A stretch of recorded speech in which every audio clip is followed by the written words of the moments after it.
How is the governor steering this program to a market-based program? Well, one of the things to think about in Medicaid is that the critics of so-called Medicaid privatization are sort of incoherent.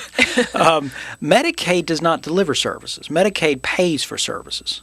So already, if your beef is that we ought not to be privatizing the delivery of health care to the poor, then your beef was with Medicaid, which is not a public, it's not the National Health Service of the United Kingdom, okay? It's not like the doctors work for the state of North Carolina. They're private, work for hospitals or in private practice, and they get paid by Medicaid. In fact, I saw someone criticize the governor's Medicaid reform plan by saying it sounds a lot like mental health privatization, where we used to have county departments that provided psychiatric care, and we moved to a private model. Well, if you don't like that and you think that mental health should be a government-run entity, then Medicaid is too conservative for you. You want to socialize medicine.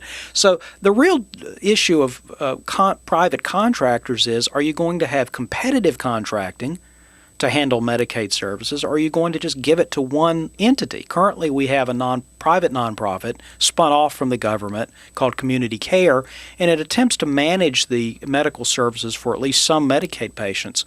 But it's essentially a single set of contractors. There's no competition. Nobody else could get access to the public dollars to deliver that service, perhaps better. And so one of the ways to think about Governor McCrory's Medicaid program is, instead of having one contractor, you might have several who are competing, which is probably not good, not bad.